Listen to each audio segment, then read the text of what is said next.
ನಿನ್ನನ್ನು ಪ್ರೀತಿಸದಿರಲಾಗಲಿಲ್ಲ ನನಗೆ. ಸಂಚಿಕೆ 52. ಮದುವೆಯ ತಯಾರಿಯೆಲ್ಲ ಮುಗಿದಿತ್ತು. ಆದರೆ ಮೀರಾ ಮಾತ್ರ ಅಲ್ಲಿರಲಿಲ್ಲ. ನೀವಿ ಆತಂಕಕ್ಕೆ ಒಳಗಾದಳು. ಮದುವೆಗೆ ಎಲ್ಲರೂ ಬಂದಾಗಿತ್ತು. ಆದರೆ ಮದುವೆ ಹೆಣ್ಣು ಇಲ್ಲ ಅಂದರೆ ಹೇಗೆ? ಯಾರಾದರೂ ಕೇಳಿದರೆ ಏನು ಹೇಳಲಿ? ಆಗ ಮೀರಾ ಎಲ್ಲಮ್ಮ ಎನ್ನುತ್ತಾ ಸುಜಾತರವರು ಅವಳ ಹತ್ತಿರ ಬಂದರು. ಹೇಳದೇ ಇದ್ದರೆ ತಪ್ಪಾಗುತ್ತದೆ ಎಂದನಿಸಿ, ಅದು ಸುಜಿ, ಮೀರಾ ನಮ್ಮ ಜೊತೆಯಲ್ಲೇ ಇದ್ಲು. ಕಾರಿನಿಂದ ಇಳಿದು ನಡೆದುಕೊಂಡು ಬರ್ತಿದ್ದೆವು. ತಿರುಗಿ ನೋಡಿದಾಗ ಅವಳು ಅಲ್ಲಿರಲಿಲ್ಲ. ಅಯ್ಯೋ ದೇವ್ರೆ, ಈಗೇನು ಮಾಡುವುದು ಎಂದವರೇ ಚರಣ್ಗೆ ವಿಷಯ ತಿಳಿಸಿದರು. ಚರಣ್, ಚೇತು, ಕಾರ್ತಿಕ್ ಎಲ್ಲರೂ ಒಂದೊಂದು ಕಡೆಯಲ್ಲಿ ಹುಡುಕಲಾರಂಭಿಸಿದರು. ವಿಷಯ ಎಲ್ಲರಿಗೂ ತಲುಪಿತು. ಅಯ್ಯೋ ದೇವ್ರೆ, ಇದೇನಾಗಿ ಹೋಯಿತು? ಇವತ್ತೇ 9:15 ಶುಭ ಲಗ್ನದಲ್ಲಿ ಮದುವೆ ನಡೆಯಲೇಬೇಕು ಅಂತ ಪುರೋಹಿತರು ಹೇಳಿದರು. ಇಲ್ಲಾಂದರೆ ಮೀರಾ ಜೀವಕ್ಕೆ ಅಪಾಯ ಇದೆ. ಹೇ ಪರಮೇಶ್ವರ, ನೀನೇ ಕಾಪಾಡು ಎಂದು ಹುಷಾರವರು ಹೇಳಿದಾಗ, ಮಕ್ಕಳು ಹೋಗಿದ್ದಾರೆ ಅಲ್ವಾ, ಖಂಡಿತ ಮೀರಾಳನ್ನು ಕರ್ಕೊಂಡು ಬರ್ತಾರೆ, ಸಮಾಧಾನ ಮಾಡ್ಕೊಳ್ಳಿ ಎಂದರು ಸರಿತಾರವರು. ವಿಷಯ ತಿಳಿದದ್ದೇ ತಡ. ಪ್ರತ್ಯೂಷ್ ಕೂಡ ಅವರ ಹಿಂದೆಯೇ ಹೊರಟ. ಕೃಷ್ಣ, ಯಾಕೆ ಯಾವಾಗಲೂ ಹೀಗೆ? ಇವಾಗ ತಾನೇ ಎಲ್ಲ ಸರಿ ಹೋಯಿತು ಅನ್ನೋ ಅಷ್ಟರಲ್ಲಿ ಪುನಃ ಇನ್ನೊಂದು ಸಮಸ್ಯೆ. ಯಾಕೆ ಯಾವಾಗಲೂ ಅವಳಿಗೆ ಅಪಾಯ ಬರ್ತಿರೋದು? ಪುರೋಹಿತರು ಹೇಳಿದ ಪರಿಹಾರ ಎಲ್ಲ ಮಾಡಿ ಆಯಿತು, ಮತ್ತು ಯಾಕೆ ಹೀಗೆ? ಈ ಸಮಸ್ಯೆಗಳಿಗೆ ಕೊನೆ ಇಲ್ವಾ? ಈ ಸಾರಿ ನನ್ನ ಮೀರುಗೇನಾದರೂ ಆದರೆ ನಾನು ಮಾತ್ರ ಬದುಕಿರಲ್ಲ. ಕಷ್ಟ ಕೊಡುವುದಕ್ಕೂ ಪರೀಕ್ಷಿಸುವುದಕ್ಕೂ ಒಂದು ಮಿತಿ ಇರಬೇಕು. ಇದ್ಯಾಕೋ ಅತಿ ಆಯಿತು ಕೃಷ್ಣ. ಮೀರು ಎಲ್ಲಿದ್ಯಾ? ಬೇಗ ಬಂದ್ಬಿಡು ಎಂದು ನೀವಿ ಅಳುತ್ತಾ ಇರುವಾಗ ಐಶ್ವರ್ಯ, ತನು ಮತ್ತು ಶಿವನ್ಯ ಅವಳಿಗೆ ಸಮಾಧಾನ ಮಾಡುತ್ತಾ, ಅಳ್ಬೇಡ, ಮೀರು ಏನಾಗಲ್ಲ, ಆ ದೇವರಿದ್ದಾನೆ ಅನ್ನೋದು ನಿಜ ಆದರೆ ಅವಳು ಬಂದೇ ಬರ್ತಾಳೆ ಎಂದು ಐಶ್ವರ್ಯ ಹೇಳಿದಳು. ಎಲ್ಲರೂ ದುಃಖದಲ್ಲಿ ಆ ದೇವರ ಹತ್ರ ಅವಳಿಗೆ ಏನೂ ಆಗದಿರಲೆಂದು ಪ್ರಾರ್ಥಿಸುತ್ತಿದ್ದರು. ಪುರೋಹಿತರು ಕೂಡ ಆ ಮಗುವಿಗೆ ಏನು ತೊಂದರೆಯಾಗದಿರಲೆಂದು ಪ್ರಾರ್ಥಿಸುತ್ತಿದ್ದಾಗ, ದೇವರ ಬಲಗಡೆಯಿಂದ ಹೂ ಬಿದ್ದುದನ್ನು ಕಂಡು ನಿಟ್ಟುಸಿರು ಬಿಡುತ್ತಾ, ಏನೂ ಆಗಲ್ಲ, ಅವಳು ಬಂದೇ ಬರ್ತಾಳೆ ಎಂದರು. ಸ್ವಲ್ಪ ಹೊತ್ತಿನ ಬಳಿಕ ಮೀರಾ ಬಂದಳು. ಮೀರಾಳನ್ನು ಕಂಡದ್ದೇ ತಡ. ನೀವಿ, ಐಶ್ವರ್ಯ, ಸಾಕ್ಷಿ, ಶಿವನ್ಯ, ತನು ಎಲ್ಲರೂ ಅವಳನ್ನು ಸುತ್ತುವರೆದು ಅವಳ ಕ್ಷೇಮವನ್ನು ವಿಚಾರಿಸಿದರು. ಮೀರು, ನಿನಗೇನೂ ಆಗಿಲ್ಲ ತಾನೆ ಎಂದು ಅವಳ 2 ಕೆನ್ನೆಗಳನ್ನು ಹಿಡಿದು ನೀವಿ ಕೇಳಿದಾಗ, ಇಲ್ಲ ಎಂಬಂತೆ ತಲೆಯಾಡಿಸಿದವಳ ನೆತ್ತಿಯಲ್ಲಿ ಬ್ಯಾಂಡೇಜನ್ನು ಗಮನಿಸಿದ ನೀವಿ, ಏನೂ ಆಗಿಲ್ಲ ಅಂದೆ ತಾನೆ, ಮತ್ತಿದೇನಿದು ಎಂದಳು ನೆತ್ತಿಯ ಕಡೆಗೆ ತೋರಿಸುತ್ತಾ. ನನಗೇನೂ ಆಗಿಲ್ಲ ನೀವಿ, ನಾನು ಆರಾಮಾಗಿದ್ದೇನೆ ಎಂದವಳು ಹೇಳಿದಾಗ, ಅವಳ ಕುತ್ತಿಗೆಯಲ್ಲಿ ತಾಳಿಯನ್ನು ಕಂಡ ಐಶ್ವರ್ಯ, ಮೀರು ಇದು ಎಂದು ತಾಳಿಯನ್ನು ತೋರಿಸುತ್ತಾ ಮತ್ತವಳೇ ಮಾತು ಮುಂದುವರೆಸಿ, ಅಂದರೆ ನಿನ್ನ ಮದುವೆ ಆಯಿತಾ ಎಂದು ಪ್ರಶ್ನಿಸಿದಾಗ, ಅವಳ ಹಿಂದೆ ನಿಂತಿದ್ದ ವ್ಯಕ್ತಿಯನ್ನು ಕಂಡವಳು ಗಾಬರಿಯಿಂದ 2 ಹೆಜ್ಜೆ ಹಿಂದೆ ಇಡುತ್ತಾ ನೀವಿ ಎಂದು ಕಿರುಚಿದಳು. ಅವಳ ಕಿರುಚಾಟ ಕೇಳಿ ನೋಡಿದವಳಿಗೆ ಕಂಡದ್ದು ಅಕ್ಷಯ್. ಅವತ್ತು ಮೀರಾಳ ಆ ಸ್ಥಿತಿಗೆ ಕಾರಣವಾದ ಅದೇ ಅಕ್ಷಯ್. ರೌದ್ರವತಾರ ತಾಳಿದವಳು ಅವನ ಕೆನ್ನೆಗೆ ಸರಿಯಾಗಿ ಬಾರಿಸಿದಳು. ಯಾರು ಎಷ್ಟು ಹೇಳಿದರೂ ಕೇಳಲಿಲ್ಲ. ಅವಳನ್ನು ತಡೆಯಲು ಚೇತುವಿಗೆ ಅವಳ ಕೆನ್ನೆಯಲ್ಲಿ ತನ್ನ ಬೆರಳಚ್ಚು ಮೂಡಿಸಬೇಕಾಗಿ ಬಂತು. ನಿಂಗೇನೋ ಗೊತ್ತು, ಇವನೊಬ್ಬನಿಂದ ನನ್ನ ಮೀರು ಅವತ್ತು ಎಂದು ಹೇಳುತ್ತಾ ಮೂರ್ಛೆ ಹೋದಳು. ಚೇತು ಅವಳ ಮುಖಕ್ಕೆ ನೀರು ಚಿಮುಕಿಸಿ ಎಬ್ಬಿಸಿದಾಗ ಅವನಿಂದ ದೂರ ಸರಿದು ನಿಂತಳವಳು. ಕಾರ್ತಿಕ್ ಅವಳನ್ನು ಸಮಾಧಾನಿಸಿದವನೇ, ನೀವಿ ಪುಟ್ಟ, ಅಳ್ಬೇಡ, ಅವನು ಹೇಳೋದನ್ನು ಮೊದಲು ಸ್ವಲ್ಪ ಸಮಾಧಾನದಿಂದ ಕೇಳು ಎಂದಾಗ ಮರು ಮಾತನಾಡದೆ ಸುಮ್ಮನೆ ನಿಂತಳು. ನೀವಿಯ ಹೊಡೆತದಿಂದವ ಸುಸ್ತಾಗಿದ್ದ. ನೀರು ಕುಡಿದು ಸ್ವಲ್ಪ ಸುಧಾರಿಸಿಕೊಂಡವ ತನ್ನ ಕತೆ ಹೇಳಲು ಶುರು ಮಾಡಿದ. ನೀವೆಲ್ಲರೂ ತಿಳ್ಕೊಂಡಿರೋ ಥರ ನಾನು ದಿ ಗ್ರೇಟ್ ಬಿಸ್ನೆಸ್ ಮ್ಯಾನ್ ವಿಶ್ವನಾಥ್ರವರ ಮಗ ಅಲ್ಲ. ನನ್ನ ಅಪ್ಪ ಮತ್ತು ಅಮ್ಮನನ್ನು ನಾನು ನೋಡೇ ಇಲ್ಲ. ನನ್ನನ್ನು ಸಾಕಿ ಸಲಹಿದವಳು ನನ್ನ ಅಜ್ಜಿ.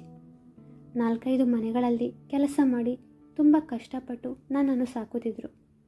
ನನಗೆ ಚಿಕ್ಕ ವಯಸ್ಸಿನಿಂದಲೂ ಡಾಕ್ಟರ್ ಆಗಬೇಕು ಎಂಬ ಆಸೆ. 10ನೇ ತರಗತಿಯಲ್ಲಿ ಉತ್ತಮ ಅಂಕಗಳನ್ನು ಪಡೆದಿದ್ದೆ. PUCಗೆ ಬೆಂಗಳೂರಿನ ಪ್ರತಿಷ್ಠಿತ ಕಾಲೇಜೊಂದರಲ್ಲಿ ಪ್ರವೇಶಾತಿ ಪಡೆದಿದ್ದೆ. ಆದರೆ ಅದೇ ಸಮಯದಲ್ಲಿ ಅನಿರೀಕ್ಷಿತವಾದ ಘಟನೆಯೊಂದು ನಡೆದು ಹೋಯಿತು. ನನ್ನ ಅಜ್ಜಿಗೆ ರಸ್ತೆ ಅಪಘಾತವಾಗಿ ಆಸ್ಪತ್ರೆಗೆ ಸೇರಿಸಿದ್ರು. ತುಂಬ ರಕ್ತ ಹೋಗಿತ್ತು. ತಕ್ಷಣ ಆಪರೇಷನ್ ಮಾಡದಿದ್ದರೆ ಅವರು ಬದುಕಿ ಉಳಿಯುವುದಿಲ್ಲ ಎಂದು ಹೇಳಿದಾಗ ನನಗೆ ಹೃದಯವೇ ನಿಂತಂತೆ ಭಾಸವಾಯಿತು. ಆಸ್ಪತ್ರೆ ಖರ್ಚು, ಔಷಧಿ ಅಂತ ಸುಮಾರು 5 ಲಕ್ಷ ರೂಪಾಯಿ ತನಕ ಬೇಕಾಗುತ್ತದೆ ಎಂದರು. ನನಗೂ ಉದ್ಯೋಗ ಇಲ್ಲ, ಯಾರ ಪರಿಚಯವೂ ಇಲ್ಲ. ಅಜ್ಜಿಯನ್ನು ಬಿಟ್ಟರೆ ಬೇರೆ ಬಂಧು ಬಳಗ ಇಲ್ಲ. ಈಗೇನು ಮಾಡಲಿ? ನನ್ನನ್ನು ಇಷ್ಟು ವರ್ಷ ಸಾಕಿ ಸಲಹಿದವರು, ತಂದೆ ತಾಯಿ ಪ್ರೀತಿ ವಾತ್ಸಲ್ಯ ನೀಡಿದವರು, ನನಗಾಗಿ ಅವಳ ಜೀವನವನ್ನು ಮುಡುಪಾಗಿಟ್ಟವರು, ಅವರ ಜೀವವನ್ನು ಕಾಪಾಡದೇ ಇದ್ದರೆ ನಾನು ಬದುಕಿದ್ದು ಏನು ಪ್ರಯೋಜನ ಎಂದು ಮರುಗುತ್ತಿರುವ ಸಮಯದಲ್ಲಿ ನನ್ನ ಜೀವನದಲ್ಲಿ ಪ್ರವೇಶಿಸಿದ ಅಪರಿಚಿತ ವ್ಯಕ್ತಿಯೊಬ್ಬ ನನಗೆ ಸಹಾಯ ಮಾಡುವುದಾಗಿ ತಿಳಿಸಿದ. ಅವನು ಯಾರು, ಎಲ್ಲಿಯವನು ಏನೂ ಗೊತ್ತಿಲ್ಲ. ಆದರೂ ನಮಗೆ ಸಹಾಯ ಮಾಡುವ ಮನಸ್ಸು ಮಾಡಿದವನು ನಿಜವಾಗ್ಲೂ ಒಳ್ಳೆ ಮನಸ್ಸಿರುವವನು ಅಂದುಕೊಂಡೆ. ಆ ದಿನ ಅವರಿಂದ ಹಣ ಪಡೆದುಕೊಂಡು ಸರಿಯಾದ ಸಮಯಕ್ಕೆ ಡಾಕ್ಟರ್ ಆಪರೇಷನ್ ಮಾಡಿದ್ರಿಂದ ನನ್ನ ಅಜ್ಜಿಯ ಪ್ರಾಣ ಉಳಿಯಿತು. ಆದರೆ ಆವತ್ತಿಂದ ನನ್ನ ಜೀವನದ ದಿಶೆ ಬದಲಾಗುವುದೆಂದು, ನನ್ನಿಂದ ಇನ್ನೊಂದು ಜೀವಕ್ಕೆ ಅಪಾಯ ಇದೆ ಎಂದು ನನಗೆ ತಿಳಿದಿರಲಿಲ್ಲ. ಆ ವ್ಯಕ್ತಿಗೆ ನನ್ನದೇ ವಯಸ್ಸಿತ್ತು ಅಷ್ಟೆ. ಡಾಕ್ಟರ್ ಆಗಬೇಕು ಎಂಬುದು ನಿನ್ನ ಗುರಿ ಅಲ್ವಾ? ನಿನ್ನ ಗುರಿ ತಲುಪಲು ನಿನಗೆ ನಾನು ಸಹಾಯ ಮಾಡ್ತೀನಿ ಎಂದಾಗ ನಮ್ಮ ಅಜ್ಜಿ ಮೊದಲು ನಿರಾಕರಿಸಿದರು. ಅವರು ತುಂಬ ಸ್ವಾಭಿಮಾನಿ. ಈಗಾಗಲೇ ಆಸ್ಪತ್ರೆಯಲ್ಲಿ ಖರ್ಚು ಮಾಡಿದ ಹಣದ ಋಣ ನಮ್ಮ ಮೇಲಿದೆ. ಇನ್ನೂ ಓದಲು ಸಹಾಯ ಮಾಡುತ್ತೇನೆಂದು ಹೇಳಿದರೆ ಆ ಋಣವನ್ನು ಹೇಗೆ ತೀರಿಸಲಿ ಎಂದು ಅಜ್ಜಿ ಹೇಳಿದಾಗ ಅವನು ಹತ್ತಿರ ಬಂದು ಅಜ್ಜಿಯ ಕೈ ಹಿಡಿದು, ಅಜ್ಜಿ, ನನಗೆ ನನ್ನವರು ಅಂತ ಯಾರೂ ಇಲ್ಲ. ನನಗೆ ಬದುಕಲು ಬೇಕಾದ ಆಸ್ತಿ ಮಾಡಿದ್ದಾರೆ ನನ್ನ ಹೆತ್ತವರು. ಆದರೆ ಪ್ರೀತಿ ನೀಡುವ ಮೊದಲೇ ಅವರನ್ನು ಆ ದೇವರು ಕರೆದುಕೊಂಡ. ನಿಮ್ಮನ್ನು ನೋಡಿದರೆ ನನಗೆ ನನ್ನ ಅಜ್ಜಿ ನೆನಪಾಗ್ತಾರೆ.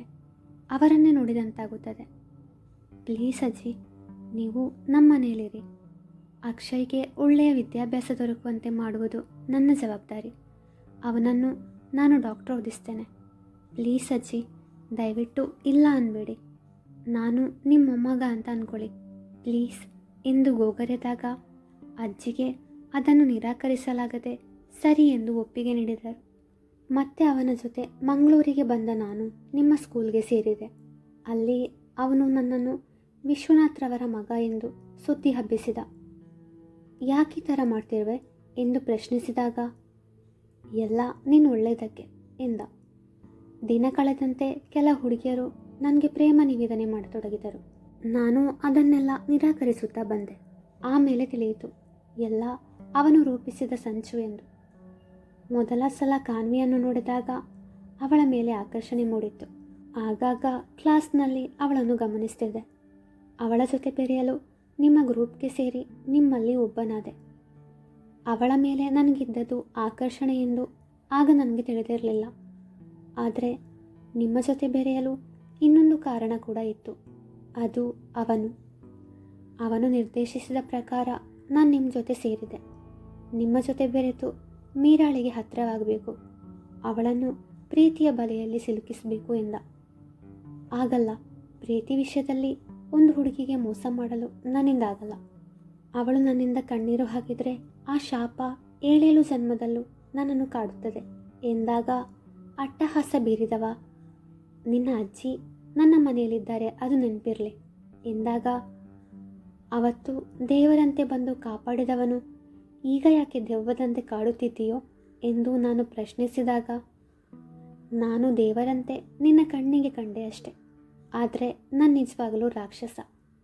ನಿನ್ನ ಅಜ್ಜಿಗೆ ಆಕ್ಸಿಡೆಂಟ್ ಮಾಡಿಸಿದವನು ನಾನೇ, ಅವಳನ್ನು ಬದುಕಿಸಿದವನು ನಾನೇ, ಮುಂದೆ ಸಾಯಿಸುವವನು ನಾನೇ ಎಂದವನು ಉತ್ತರಿಸಿದಾಗ ಅವನ ಕೊರಳ ಪಟ್ಟಿ ಹಿಡಿದು, ಯಾಕೋ ಹಾಗೆ ಮಾಡಿದೆ, ನಾವೇನು ಅನ್ಯಾಯ ಮಾಡಿದ್ವಿ ನಿನಗೆ ಎಂದು ಕೇಳಿದೆ.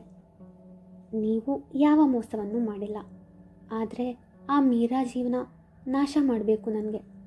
ಅದಕ್ಕೆ ಒಂದು ಆಯುಧವಷ್ಟೇ ನೀನು. ನಿನ್ನ ಮೂಲಕ ಅವಳ ಜೀವನ ಸರ್ವನಾಶ ಮಾಡುತ್ತೇನೆ ಎಂದಾಗ ನಿಜವಾಗಲೂ ಭಯಪಟ್ಟೆ. ಆ ರೀತಿ ಮಾಡೋದು ತಪ್ಪು. ದಯವಿಟ್ಟು ನನ್ನನ್ನು ಇದರಿಂದ ದೂರ ಇಡು. ನಾನು ಅಜ್ಜಿಯನ್ನು ಕರೆದುಕೊಂಡು ಬೇರೆ ಎಲ್ಲಿಯಾದರೂ ಹೋಗಿ ಬದುಕುತ್ತೇನೆ ಎಂದು ಹೇಳಿದೆ. ನಿನಗೆ ಅಜ್ಜಿ ಪ್ರಾಣ ಮುಖ್ಯ ಆದರೆ ನಾನು ಹೇಳಿದ ಹಾಗೆ ಮಾಡು. ಅದಲ್ಲ, ಆ ಮೀರಾ ಜೀವನ ಮುಖ್ಯ ಅನಿಸಿದರೆ ಅಜ್ಜಿಯನ್ನು ಮರೆತು ಬಿಡು ಎಂದಾಗ ಇಬ್ಬರ ಮುಖವು ಕಣ್ಣ ಮುಂದೆ ಹಾದು ಹೋಯಿತು. ಮೀರಾಳಿಗೆ ಮೋಸ ಮಾಡುವ ಮನಸ್ಸು ಇಲ್ಲದೇ ಇದ್ದರೂ ಅಜ್ಜಿಯ ಪ್ರಾಣ ಕಾಪಾಡಲು ನನಗೆ ಅವನು ಹೇಳಿದಂತೆ ಕೇಳಬೇಕಾಯಿತು. ನೀನು ಹೇಳಿದಂತೆ ಮಾಡ್ತೇನೆ, ಅಜ್ಜಿಗೇನು ಮಾಡಬೇಡ ಎಂದು ಹೇಳಿದಾಗ ನನ್ನ ಕೆನ್ನೆ ತಟ್ಟಿ ಹೋದ. ಮುಂದೆ ಮೀರಾಳನ್ನು ಪ್ರೀತಿಸುವ ಥರ ನಾಟಕ ಮಾಡಿದ್ದು ಎಲ್ಲ ಅವನು ಹೇಳಿದಂತೆ. ಹೀಗೆ ದಿನಗಳು ಕಳೆದಂತೆ ಮೀರಾ ನನ್ನನ್ನು ಪ್ರೀತಿಸಲು ಶುರು ಮಾಡಿದ್ಲು. ಎಲ್ಲ ತಿಳಿದಿದ್ರೂ ಏನೂ ಮಾಡದಾದೆ. ಮನಸ್ಸಲ್ಲಿ ಬೆಂಕಿಯ ಜ್ವಾಲೆ ಉರಿಯುತ್ತಿತ್ತು. ಅವನನ್ನು ಕೊಂದು ಬಿಡುವಷ್ಟು ಕೋಪ. ಆದರೆ ಅಜ್ಜಿಯ ಪ್ರಾಣವನ್ನು ಕಾಪಾಡಲು ಎಲ್ಲವನ್ನೂ ಸಹಿಸಿಕೊಂಡೆ. ದಿನಗಳು ನಿಮಿಷಗಳ ವೇಗದಲ್ಲಿ ಉರುಳಿದವು.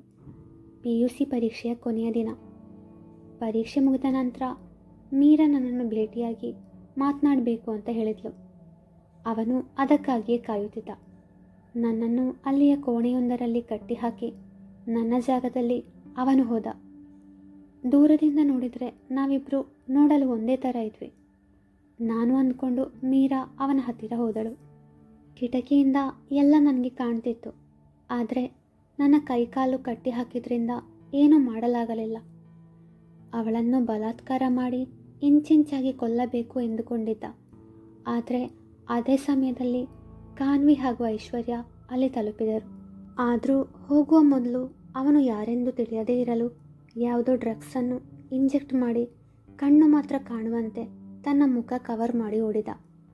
ನಮ್ಮಿಬ್ಬರ ಕಣ್ಗಳು ಒಂದೇ ಥರ ಇದ್ದುದರಿಂದ ನೀವೆಲ್ಲರೂ ಮೀರಾಳ ಸ್ಥಿತಿಗೆ ನಾನೇ ಕಾರಣ ಅಂದ್ಕೊಂಡ್ಬಿಟ್ರಿ.